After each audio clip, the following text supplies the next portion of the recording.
Corona महामारी जोगु देश में अनेक लोकों जीवन जीविका प्रभावित होइछि।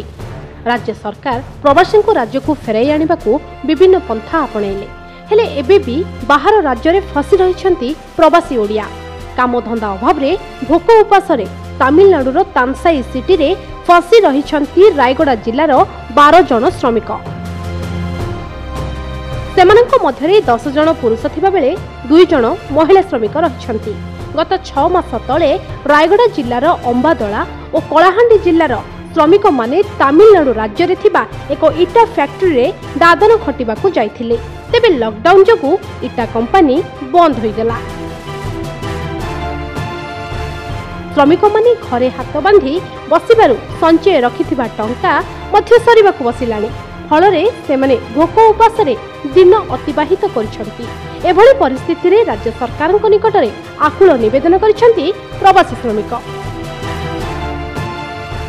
आमे अंबादला बासी रायगड़ा जिला आमर रायगड़ा जिला पाल को आमर अनुरोध एतिकी एवं ओडिशा सरकार को आम अनुरोध ओडिशा बासी आम 12 जन अच्छु आम 12 जन को ओडिशा पहुँचाइबा टिके दया करंतु।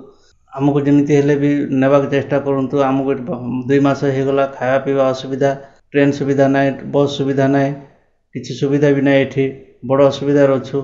सब लोग पैसा पत्र भी हाथ रे किछु ना। एबे वर्तमान सब देख तबे जनता को भी टिके चेष्टा करो। रायगड़ा जिला मुनिगुड़ारू रंजन स्वाई, कोणार्क न्यूज।